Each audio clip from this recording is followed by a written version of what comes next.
Hello aspirants, welcome to Rudra's learning platform. पिछले class में हमने मराठा या भोसला शासकों के बारे में पढ़ा। हमने पढ़ा कि 1788 में व्यंकोजी भोसले ने सूबा शासन व्यवस्था की शुरुआत की थी और यह 1818 ईस्वी तक चला। आज हम इसी सूबा शासन से रिलेटेड प्रीवियस ईयर क्वेश्चंस को देखेंगे। वीडियो को शुरू करने से पहले आप सभी से रिक्वेस्ट है कि जिनको भी यह वीडियो यूज़फुल लगे चैनल को सब्सक्राइब करें, वीडियो को लाइक करें और ज़्यादा से ज़्यादा शेयर करें। आपका सपोर्ट हमारे लिए मोटिवेशन, आपका सपोर्ट हमारा मोटिवेशन है। ठीक है, याद रखिएगा, आपका सपोर्ट हमारा मोटिवेशन। ठीक है, चलिए तो वीडियो को शुरू करते हैं। पहला क्वेश्चन है, छत्तीसगढ़ में व्यंकोजी भोसला के शासनकाल में सूबेदारी प्रथा प्रारंभ हुई, जिसके अंतर्गत निम्नलिखित सूबेदारों ने कार्य किया। देखिए, सूबेदारी व्यवस्था के तहत ढेर सारे सूबेदार नियुक्त किए गए। ठीक है, जिसमें से पहला सूबेदार था महिपतराव दिनकर। ठीक है, और यहाँ पर जो 4 सूबेदार दिए हुए हैं, भीखाजी गोपाल, केशव गोविंद, विट्ठल दिनकर और महिपतराव, इनको आपको इनके काल क्रम के हिसाब से जमाना है। ठीक है, तो पहला जैसे कि मैंने आपको बता दिया कि महिपतराव दिनकर आएगा। ठीक है, पहला सूबेदार था यह। ठीक है, तो यहाँ पर हमारा ऑप्शन डी करेक्ट हो गया है। ठीक, लेकिन आपको यहाँ पर सभी सूबेदारों के सीक्वेंस के बारे में जानना जरूरी है। ठीक है, जैसे पहला सूबेदार तो ठीक है, आपने याद कर लिया महिपतराव दिनकर है। अंतिम भी याद कर लिया आपने कि यादवराव दिवाकर है।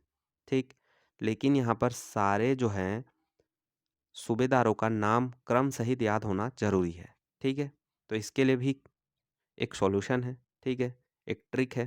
ठीक है, हो सके आपके लिए बेतुका हो। ठीक है, लेकिन एग्जाम में यही बेतुका ट्रिक काम कर जाएगा।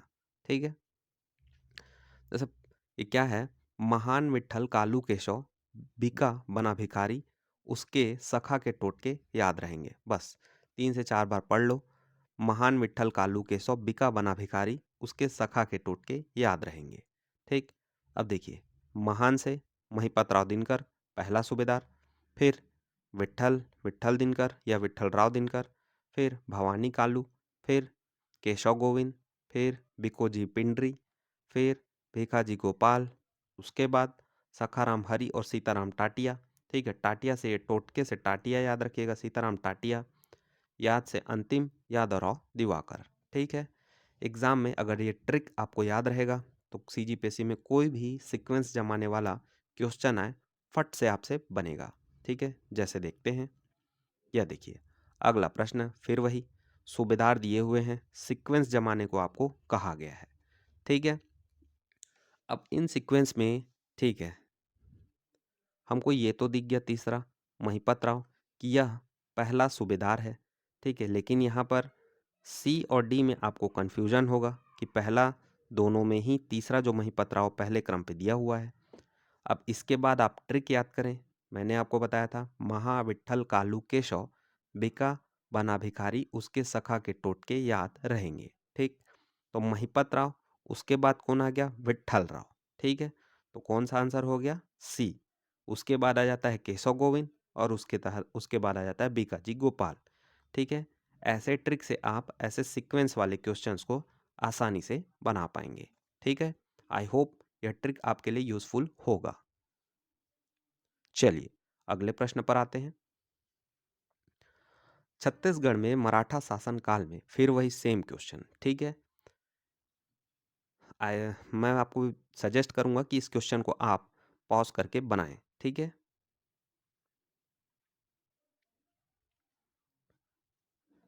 फिर वही प्रश्न नहीं, ये थोड़ा अलग है। निम्नलिखित व्यक्ति 1787 से 1818 तक इस राज्य में मराठा सूबेदार था। ए भास्कर पंत, सी विट्ठल दिनकर, बी केशव गोविंद, डी बीकाजी गोपाल। यहां पर देखिए, मैंने आपको सूबेदारों का लिस्ट दिखाया, इसमें कहीं पर भी आपको भास्कर पंत नहीं दिखा होगा। ठीक है, तो यहाँ पर जो जहाँ पर भी ए दिखे, ठीक है, उस ऑप्शन को हटा दीजिए। ठीक है, ए सी डी हट चुका है, आंसर क्या बचा, बी। ठीक है, क्यों, क्योंकि विट्ठल केशव गोविंद और बीकाजी ये सभी सूबेदार थे, इसलिए हमारा करेक्ट आंसर क्या हो जाएगा, बी। अगला प्रश्न है, इस राज्य में प्रथम मराठा सूबेदार कौन था? अभी मैंने आपको बताया, प्रथम मराठा सूबेदार महिपतराव दिनकर, अंतिम सूबेदार यादवराव दिवाकर। तो यहाँ पर हमारा ऑप्शन ए करेक्ट आंसर हो जाएगा।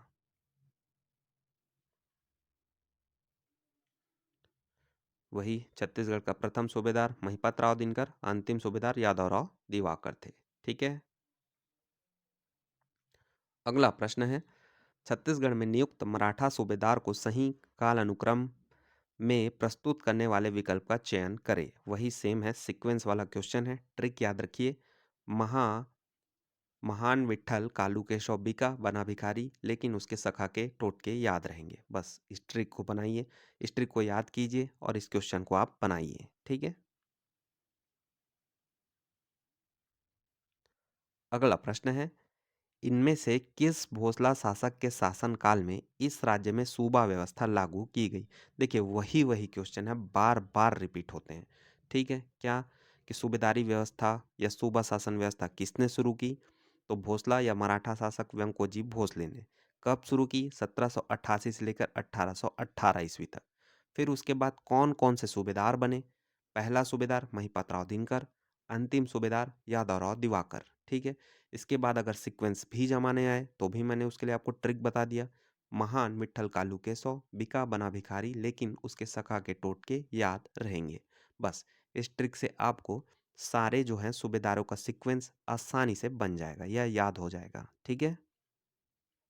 अब देखिए, इस क्वेश्चन में क्या पूछा था, सूबा व्यवस्था किसके शासनकाल में लागू की गई थी? आंसर हो जाएगा बी, व्यंकोजी भोसले।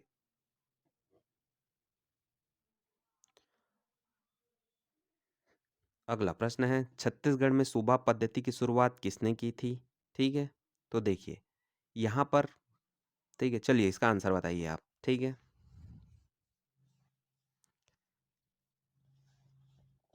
यहाँ पर करेक्ट आंसर हो जाएगा ई। कंफ्यूज मत होना कि महिपत राव दिनकर इसका आंसर हो सकता है। क्यों? क्योंकि महिपत राव दिनकर इस सूबा पद्धति के तहत पहला सूबेदार था, न कि ये शुरू किया था। ठीक है। शुरू कौन किया था? मराठा शासक व्यंकोजी भोसले। ठीक है। अगला प्रश्न है, निम्नलिखित में से किस मराठा सूबेदार के समय में यूरोपीय यात्री मिस्टर ब्लंट इस राज्य में आया था? A Mahipat Rao, B Vitthal Rao, C Keshal Rao, D Bhikaji Gopal.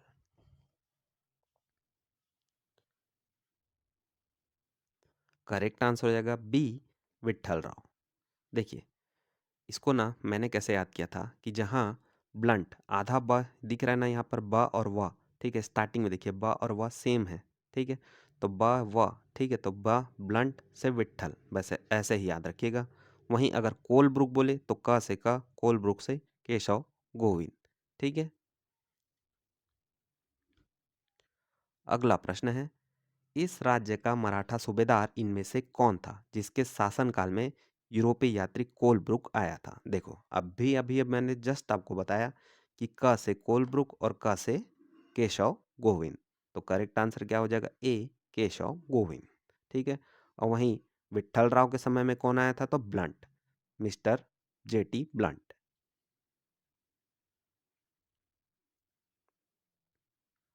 ये देखिए। ठीक है। यहाँ पर इन दोनों में कोई कंफ्यूजन नहीं होगा, बस याद रखिएगा मिस्टर लैंकी और फॉरेस्टर, ये दोनों के दोनों 1790 में महिपत राव के समय पे आए। वहीं इसको मैंने आपको ट्रिक से बताया, देखिए कि ब्लंट व दिखे तो वी, व और व से व। ठीक है। ब्लंट विट्ठल राव दिनकर 1795 में। वहीं क से कोलब्रुक, क से केशव गोविंद। ठीक है। कोलब्रुक कब आया? 1799 में। ठीक। आई होप अब आपको फ्यूचर में कोई कंफ्यूजन नहीं होगा। ठीक है। अगला प्रश्न है, पिंडारियों की शक्ति किस वर्ष में पूर्णतया नष्ट हो गई थी? ए 1825, बी 1830, सी 1817, डी 1818, ई अन्य विकल्पों में से कोई नहीं। करेक्ट आंसर हो जाएगा डी, 1818। देखिए, पिंडारी से आशय लगभग 25,000 लुटेरों के झुंड से है, जिसका प्रमुख लहवरिया कहलाता था। इनका निवास पिंडरा क्षेत्र था, जिनका प्रथम आक्रमण केशव गोविंद के शासनकाल में हुआ। जबकि इनका अंत जो है वह यादवराव दिवाकर के शासनकाल में 1818 ईस्वी में हुआ। याद रखिएगा, पिंडारी क्या होते हैं, क्या होते थे? तो 25,000 लुटेरों के एक झुंड हुआ करते थे वह। उनका प्रमुख कहलाता था लहवरिया। कहाँ से बिलोंग करते थे? तो पेंड्रा क्षेत्र से। ठीक है। अब इनका जो है प्रथम आक्रमण केशव गोविंद के टाइम पे हुआ। और इंड कब हुआ? तो यादवराव दिवाकर के टाइम पे 1818 ईस्वी में। ठीक है, याद रखिएगा। अगला प्रश्न है, इस राज्य में सूबा शासन काल में निम्नलिखित बात असत्य है। पहला, इस काल में राजधानी रतनपुर थी। दूसरा, इस काल में कमाविंसदार पद था। तीसरा, इस राज्य में ब्रिटिश यात्री कनिंघम इस राज्य में आया था। चौथा, इस काल में छत्तीसगढ़ पर नागपुर का राज्य था। इन चारों में से आपको असत्य कथन बताना है। ठीक है,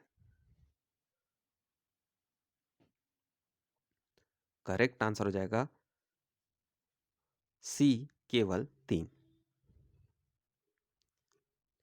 यहाँ पर देखिए, इस काल में मतलब सूबा शासन में ब्रिटिश यात्री कनिंघम नहीं आया था। कौन कौन आए थे? तो मिस्टर लैंकी आया, फॉरेस्टर आया, मिस्टर जेटी ब्लंट आया, कोलब्रुक आया, लेकिन कनिंघम नहीं आया था। ठीक है, याद रखिएगा। अगला प्रश्न है, छत्तीसगढ़ में मराठा प्रभुत्व काल में निम्नलिखित में से किस सूबेदार के समय पिंडारी उपद्रव प्रारंभ हुआ? A Bhikaji Gopal, C Bhavani, C Mahipatrao Dinkar, D Vitthal Dinkar.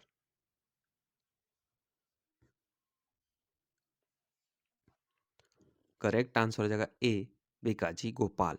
मैंने आपको बताया मराठा जो है उनकी एंट्री हुई थी बीकाजी गोपाल के समय में, और एंडिंग कब हुई? यादवराव दिवाकर के समय में। ठीक है, 1818 ईस्वी में। याद रखिएगा, मराठाओं की एंट्री हुई थी केशव गोविंद के टाइम में, एंडिंग हुआ यादवराव दिवाकर के टाइम में 1818 ईस्वी में। अगला प्रश्न है, निम्नलिखित में से कौन सी जोड़ी छत्तीसगढ़ में मराठा सूबेदार एवं उनकी उपलब्धि से सुमेलित नहीं है? आपको बताना है। ए महिपत राव, आनंदीबाई से सत्ता का संघर्ष, बी केशव गोविंद, पिंडारी आक्रमणों से रक्षा, सी बीकाजी गोपाल, सरगुजा जमींदारी में हस्तक्षेप किया, डी विट्ठल दिनकर, परगना व्यवस्था का प्रारंभ करवाया, ई सखाराम हरि, बस्तर जमींदारी पर आक्रमण। करेक्ट आंसर हो जाएगा ई सखाराम हरि, बस्तर जमींदारी पर आक्रमण। यह गलत विकल्प है।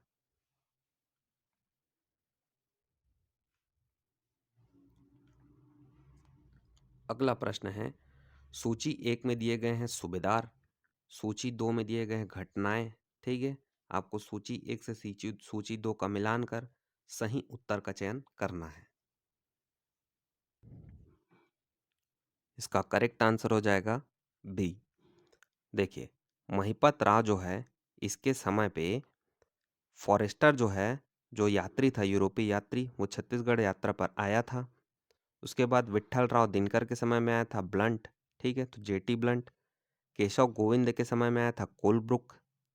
बीकाजी गोपाल जो है वह सरगुजा रियासत में उत्तराधिकारी के जो प्रश्न था उस पर हस्तक्षेप किया था। कुल मिला के सरगुजा रियासत में हस्तक्षेप किया था कौन? बीकाजी गोपाल। ठीक है,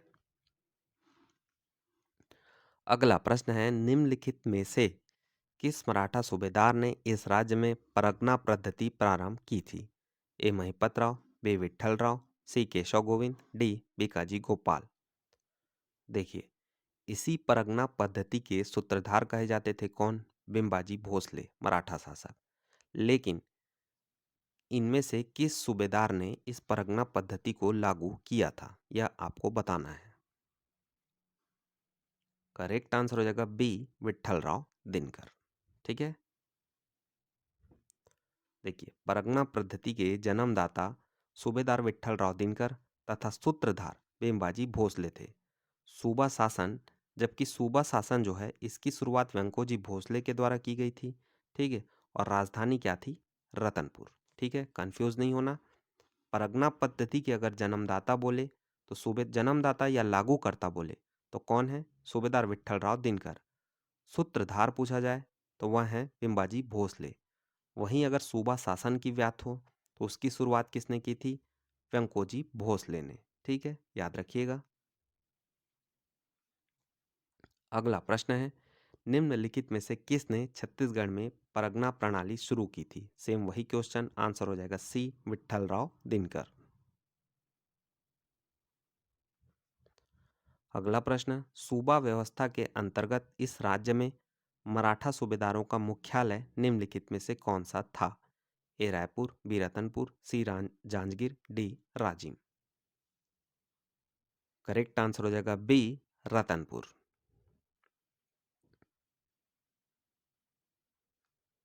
अगला प्रश्न है, सूबेदार श्री विट्ठल दिनकर का कार्यकाल था? ए 1786 से 1790, सी 1790 से 1796, बी 1790 से 1795, डी 1796 से 1798। करेक्ट आंसर हो जाएगा सी, 1790 से 1796।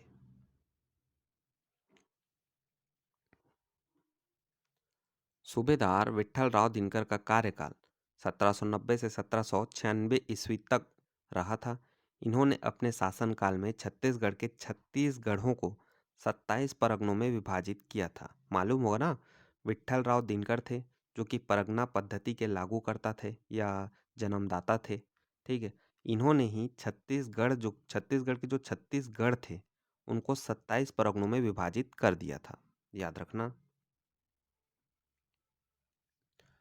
अगला प्रश्न है, छत्तीसगढ़ में अंतिम मराठा सूबेदार कौन था?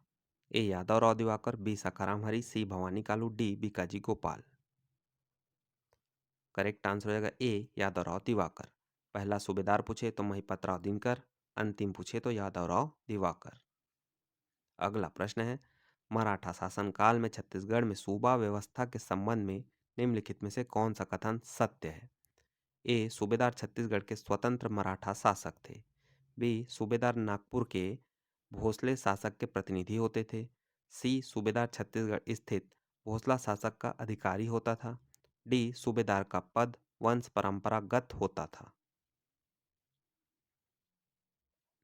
करेक्ट आंसर हो जाएगा सी, सूबेदार जो थे वह छत्तीसगढ़ स्थित भोसला शासक के अधिकारी हुआ करते थे। सूबेदार छत्तीसगढ़ में मराठों के अधीन अधिकारी थे, न कि प्रतिनिधि। मराठा शासन ही शासन करते थे। ठीक है, सूबेदारों का चयन कर संग्रहण कुशलता के आधार पर होता था। यह पद वंश परंपरागत नहीं होता था। याद रखिएगा, जो सूबेदार हुआ करते थे वह मराठों के अधीन सिर्फ एक अधिकारी थे। ठीक है, अगला प्रश्न है, छत्तीसगढ़ में सूबा शासनकालीन यज्ञों द्वारा वर्णित निम्नलिखित टैक्स को सुमेलित कीजिए। ए सेवाई, बी मुकासा, सी महल, डी पट्टी। ठीक है, ये कर जो है किस प्रकार के कर हुआ करते थे यह आपको बताना है।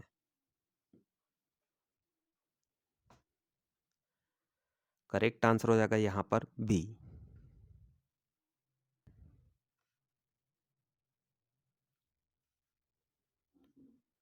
देखिए, यहाँ पर जो सेवई है वह ना एक प्रकार का फाइन हुआ करता था, जुर्माना। ठीक है, तो जुर्माने से जो प्राप्त रकम थी उसे बोला जाता था सेवई। मोकासा क्या होता था? ब्राह्मणों को दिया जाने वाला गांव। महल, महल होता था सरकारी जमीन या खालसा जमीन पर जो टैक्स लगता था उसको बोलते थे महल। महल नहीं है, ये महल है। ठीक है, इसके अलावा पट्टी जो थी वह घरों पर लगाया जाने वाला टैक्स था। याद रखिएगा, सेवई क्या होता था? तो वह होता था जुर्माना या फाइन। ठीक है, इससे जो रकम आती थी उसको बोलते थे सेवई, या अनेक छोटे छोटे अस्थायी करों का सामूहिक नाम ही सेवई था। यह याद रखिएगा। इसके अलावा मोकासा जो है वह ब्राह्मणों को दान में दिए गए गांव हुआ करते थे। महल, यह सरकारी जमीन पर या खालसा जमीन पर टैक्स हुआ करता था। पट्टी, यह घरों पर लगाया जाने वाला टैक्स हुआ करता था। ठीक है, अगला प्रश्न है, निम्नलिखित कथन पढ़िए। छत्तीसगढ़ के प्रथम सूबेदार महिपत राव के समय में शासन की सारी शक्तियां आनंदीबाई के हाथों में थी। दूसरा, सूबेदार विट्ठल दिनकर ने प्रशासन में परगना पद्धति लागू की। तीसरा, सूबेदार बीकाजी गोपाल के समय छत्तीसगढ़ में पिंडारियों ने लूट की थी। इन तीनों कथनों के आधार पर आपको सही उत्तर का चयन करना है। करेक्ट आंसर हो जाएगा ए, तीनों ही कथन सही हैं। ठीक है, यहाँ पर छत्तीसगढ़ में जो है प्रथम सूबेदार कौन थे? महिपत राव। उनके समय में जो है सारी शक्तियाँ, ठीक है, बिम्बाजी भोसले की पत्नी आनंदीबाई के हाथों में थी। ठीक है, इसके बाद सूबेदार जो है विट्ठल राव दिनकर ने प्रशासन में परगना पद्धति की लागू की। ठीक है, यह भी सही है। परगना पद्धति के लागू करता कौन थे? विट्ठल राव दिनकर। इसके बाद सूबेदार बीकाजी गोपाल के समय छत्तीसगढ़ में पिंडारियों ने लूट की थी, यह भी सही है। ठीक है, अंत कब हुआ पिंडारियों का? यादव राव दिवाकर के समय में। ठीक है, तो यहाँ पर जो है तीनों ही कथन हमारे सही हैं। अगला प्रश्न है, छत्तीसगढ़ में राजा के नाम पर शासन करने वाले मराठा राजा के प्रतिनिधि को किस रूप में जाना जाता था? ए गृहपति, बी सूबेदार, सी केशवा, डी किलेदार। करेक्ट आंसर हो जाएगा बी सूबेदार। देखिए यहाँ पर CHPCL के द्वारा जो है जो क्वेश्चन पूछा गया है, इसमें क्या लिखा गया है? जो सूबेदार हुआ करते थे वह मराठा राजा के प्रतिनिधि हुआ करते थे। ठीक है, लेकिन इसको फ्यूचर में ऐसा मत याद करना। ठीक है, क्यों? क्योंकि जो सूबेदार होते थे वह मराठा के अधीन अधिकारी होते थे, न कि प्रतिनिधि। ठीक है, अगला प्रश्न यहाँ पर देखिए, छत्तीसगढ़ में सूबा शासनकालीन जो कर व्यवस्था थे, अलग अलग टैक्स थे, उनके बारे में बताया गया है। यहाँ पर टकोली क्या होता था? तो जमींदारी कर। सायर क्या होता था? आयात निर्यात कर। कलाली आबकारी कर। पंडरी जो है गैर कृषकों से लिया जाने वाला कर था। सेवई अनेक छोटे छोटे अस्थायी करों को सामूहिक नाम सेवई कर था। ठीक है, इसमें जुर्माना से प्राप्त राशि सम्मिलित होते थे, वही मैंने आपको बताया जो फाइन हुआ करते थे वह होते थे सेवई। मोकासा जो है ब्राह्मणों को दान में दिए गए गांव हुआ करते थे। महल खालसा जमीन पर कर। पट्टी घरों पर लगाया गया कर। और जमींदारी कर जो है आयातित अनाज पर लिया जाने वाला कर था। इसकी दर जो है प्रति गाड़ी के पीछे 3 पायली होती थी। यह भी याद रखिएगा, हो सकता है फ्यूचर में पूछ दिया जाए कि जो है जमींदारी कर कितना हुआ करता था, तो याद रखिएगा प्रति गाड़ी के पीछे 3 पायली। ठीक है, अगला प्रश्न है, छत्तीसगढ़ में पिंडारियों का भय कब से कब तक कायम रहा था? ए 1806 से 1810, बी 1806 से 1809, सी 1806 से 1808, डी 1818 से 1854। करेक्ट आंसर हो जाएगा ए 1806 से 1810। अगला प्रश्न है, यज्ञों द्वारा छत्तीसगढ़ के परगनों का पुनर्गठन किया गया था। इस नई व्यवस्था के अंतर्गत रायपुर परगने में निम्नलिखित में से कौन सा क्षेत्र नहीं था?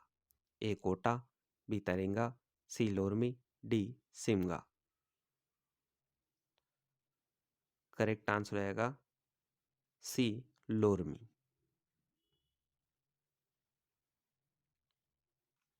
अगला प्रश्न है, फॉरेस्टर किसके समय छत्तीसगढ़ आया था? A Mahipat Rao, B Vitthal Dinkar, C Keshav Govind, D Bhikaji Bhosle. Correct answer हो जाएगा ए महिपत राव दिनकर। देखिए यूरोपीय यात्री जो फॉरेस्टर है वह 1790 में महिपत राव दिनकर के समय में छत्तीसगढ़ आया था। ठीक है, ये वही सेम। चलो, सूबा शासन का टॉपिक यहाँ पर ख़त्म होता है। इससे रिलेटेड जितने भी प्रीवियस ईयर क्वेश्चंस जो व्यापम और CGPSC में पूछे गए थे हमने कवर कर लिया है। अगले वीडियो में हम इसी मराठा कालीन प्रशासनिक व्यवस्था के क्वेश्चंस को देखेंगे। आप सभी से रिक्वेस्ट है कि चैनल को सब्सक्राइब कर लो, वीडियो को लाइक कर लो और दबा के शेयर कर दो। ठीक है, चलिए मिलते हैं नेक्स्ट वीडियो में। Thank you for watching. Bye bye.